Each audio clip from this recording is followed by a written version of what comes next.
Kubera channel స్వాగతం అండి. So మనం చూసినట్లయితే నిన్న మార్కెట్ వచ్చేసి మనకి చాలా ఎక్కువ మనకి పడటం అనేది చూస్తున్నాము. బాగా క్రాష్ అనేది ఇక్కడ మనము చూస్తున్నాము. సో దీనికి గల కారణం ఏంది అనేది కూడా ఒకసారి మనము గమనిద్దాము. మోస్ట్లీ మనము ఇంకోటి మనం గమనించాల్సింది ఏంటంటే మనకి ఫ్రైడే ఏ విధంగా మార్కెట్ ట్రేడ్ అయింది, గ్లోబల్ మార్కెట్స్ ఎలా ఉన్నాయి అనేది కూడా మనం చూడాలి. సో మనకి ఇక్కడ అమెరికన్ మార్కెట్స్ అయితే చాలా పాజిటివ్గా ట్రేడ్ అయినాయండి.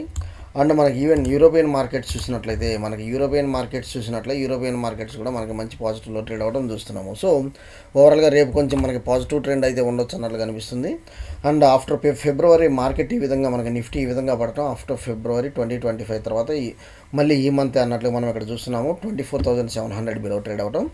అండ్ రేపు ఎలా ఉండొచ్చు మార్కెట్ అనేది కొన్ని ఇంపార్టెంట్ అప్డేట్స్ ఏమున్నాయి అనేది కూడా మనం ఒకసారి డిస్కస్ చేద్దాం. ఓకే, సో ముందుగా మనం చూసినట్లయితే మన నిఫ్టీ 24,654 దగ్గర హాల్ట్ అయింది. ఒకసారి మనం ఆప్షన్ చేయండి డేటా గమనిద్దామండి. సో 24,650 దగ్గర మార్కెట్ హాల్ట్ అయింది కాబట్టి మనకి 24,700 అబోవ్ మనం చూసినట్లయితే మనకి 1,68,000 24,800 దగ్గర, దెన్ 1,60,000 24,900 దగ్గర, దెన్ 2.4 lakhs వచ్చేసి మనకి 25,000 దగ్గర వాయ్ అనేది డెవలప్ అయింది. అంటే ఇన్ని కాంట్రాక్ట్స్ మనకు వచ్చేసి రైట్ ఆఫ్ అవుట్ చేస్తున్నారు ఇక్కడ. అండ్ మనకి డౌన్ సైడ్ చూసినట్లయితే 24,600 డౌన్ వచ్చేసి మనకి 24,500. సో మనకి మేజర్ సపోర్ట్ వచ్చేసి 24,500 నుంచి నేను 24,800 అనేది లెవెల్స్ చూస్తున్నాను.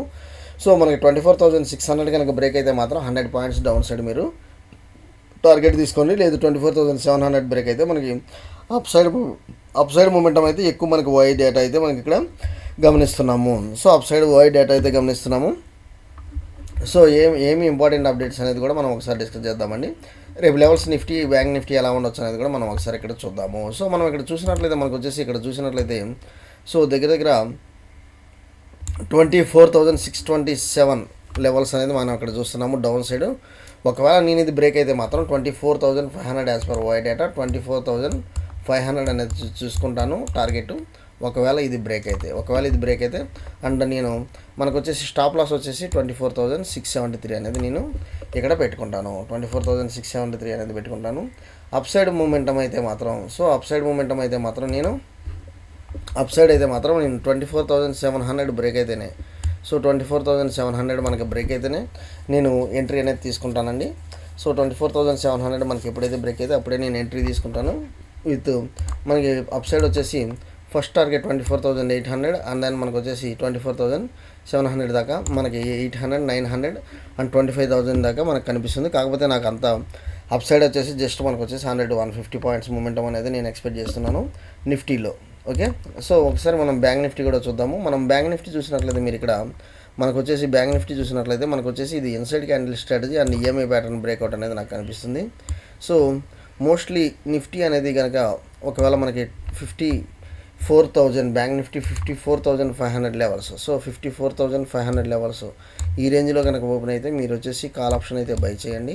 సో కాల్ ఆప్షన్ బై చేయండి విత్ డౌన్ సైడ్ 54,330, 344 అనేది స్టాప్ లాస్ పెట్టుకొని కాల్ ఆప్షన్ అనేది బై చేయండి. ఓకే, దెన్ మనకు వచ్చేసి ఈ లెవెల్స్ దాకా మనం ఎక్కడి నుంచి అయితే ఫాలో అయిందో సో ఈ లెవెల్స్ దాకా నేనైతే ఎక్స్పెక్ట్ చేస్తున్నాను. సో ఫస్ట్ టార్గెట్ వచ్చేసి నాకు 54,700 లెవెల్స్ దాకా చూస్తున్నాను. లేదు మనకి డౌన్ సైడ్ ఎలా ఉండొచ్చు అనేది ఒకసారి చూద్దాము. సో డౌన్ సైడ్ టార్గెట్ నాకు వచ్చేసి 54,000 లెవెల్స్ అయితే నాకు కనిపిస్తుంది. డౌన్ సైడ్ టార్గెట్ 54,000 లెవెల్స్ అయితే నాకు కనిపిస్తుంది. అప్ సైడ్ టార్గెట్ నాకు 54,800 దాకా నాకు కనిపిస్తుంది. ఓకే, అండ్ మనకు వచ్చేసి కొన్ని స్టాక్స్ మనకి ఎలా మూమెంట్ ఉండొచ్చు అనేది కూడా మనం ఒకసారి చూద్దాము. ఓకే, కొన్ని స్టాక్స్ ఎలా మూమెంట్ ఉండొచ్చు అనేది కూడా మనం ఒకసారి చూద్దాము. సో ఇక్కడ చూసినట్లయితే మనకు గోద్రేజ్ ఆగ్రో ఒకటి మనం ఇక్కడ గమనిద్దామన్నామండి. ఇక్కడ వచ్చేసి మనం డే క్యాండిల్ అనేది పెట్టుకున్నాను.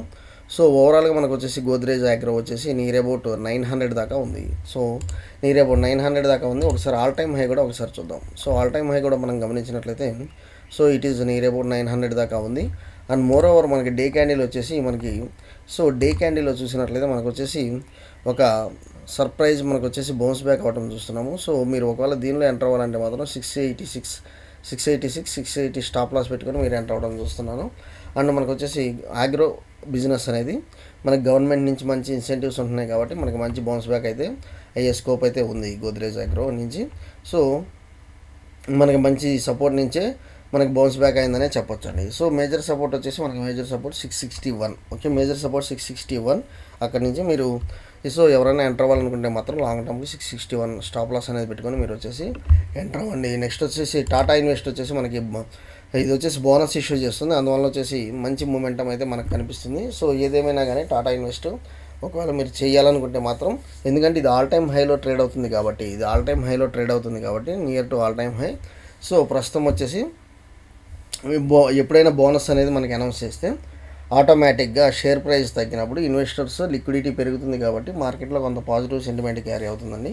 సో ఎప్పుడైనా థంబ్ రూల్ ఏంటంటే, ఎప్పుడైనా బోనస్ షేర్స్ అనౌన్స్ చేయబోయే ముందు మీరు ఆ స్టాక్స్లో కొంత మీరు ఇన్వెస్ట్మెంట్ అయితే చేసుకోవచ్చు. సో బోనస్ షేర్స్ అనౌన్స్ చేయబోయే ముందు అయినా కానీ మీరు ఆ స్టాక్స్లో ఇన్వెస్ట్మెంట్ అయితే చేసుకోవచ్చు, ఎందుకంటే లిక్విడిటీ అనేది పెరుగుతుంది. ఎందుకంటే 10,000 ఉన్నప్పుడు మనకి పార్టిసిపెంట్స్ చాలా తక్కువ ఉంటారు, అదే 1000 కానీ 500 కానీ ఉన్నప్పుడు పార్టిసిపెంట్స్ ఎక్కువ ఉంటారండి. సో దానికి గల కారణం అందుకే మనకు వచ్చేసి షేర్ ప్రైస్ అయితే మూమెంట్ అయితే అవుతుంది మంచిగా. నెక్స్ట్ వచ్చేసి సన్ ఫార్మా వచ్చేసి మనకి ట్రంప్ వచ్చేసి because of 100% tariffs on pharma products. So మనకి బాగా మార్కెట్లో మన సన్ ఫార్మా స్టాక్స్ బాగా డ్రాగ్ అయినాయి. ఐటీ అండ్ ఫార్మా వచ్చేసి చాలా డౌన్ఫాల్ అయితే అవుతుంది అండి because of Trump tariff effects. So అందువల్ల ఎవరైతే హోల్డ్ చేస్తున్నారో ఫార్మా అండ్ ఐటీ ఒక 50% అయితే ప్రస్తుతానికి మీరైతే సెల్ చేసుకొని వేరే మనకు వచ్చేసి ఈవీ సెగ్మెంట్ కానివ్వండి, లేకపోతే మనకు వచ్చేసి రెన్యూబుల్ ఎనర్జీ సోర్సెస్ కానివ్వండి, వీటిలో అయితే ఇన్వెస్ట్ అయితే చేయండి.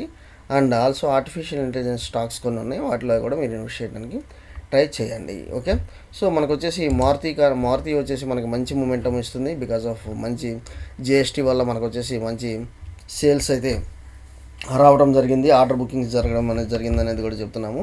మేజర్గా నేను మారుతి కంటే బజాజ్ ఆటో అయితే నేను మంచి బుల్లిష్గా ఉన్నానండి, ఎందుకంటే మనకి ఆల్ టైమ్ హైకి ఇప్పుడు ట్రేడ్ అయ్యేదానికి చాలా గ్యాప్ ఉంది కాబట్టి. ఓకే, సో మనకి ఏదైనా క్వెరీ ఉంటే మనం వచ్చేసి డిస్కస్ చేస్తాము. మేజర్గా మీకు ఇంకోటి నేను చెప్పాలనుకుంది ఏంటంటే, మేజర్గా మనకు వచ్చేసి చూడండి సిల్వర్ బీసు గోల్డ్ బీసు బాగా పెరుగుతుంది, ఎందుకంటే మనకు వచ్చేసి అండ్ మోర్ ఓవర్ నిన్న night silver bees gold silver commodities segment side చాలా బాగా పెరిగిందండి. సో మనం ఇక్కడ చూపిస్తాను మీకు. సో ఇక్కడ చూడండి గోల్డ్ వచ్చేసి ఎంత పెరిగిందో మనకు వచ్చేసి నియర్ అబౌట్ 1000 రూపీస్ పెరిగింది. సిల్వర్ అయితే అసలు ఆగట్లేదండి. సో నియర్ అబౌట్ 5000 రూపీస్ పెరిగిందండి ఒకరోజే మనకు వచ్చేసి 5000 రూపీస్. సో చాలా హెవీగా పెరుగుతుంది. సో మనకు వచ్చేసి ఇంత మార్కెట్ నెగిటివ్లో ట్రేడ్ అయ్యేటప్పుడు ఎప్పుడైనా మన కమోడిటీస్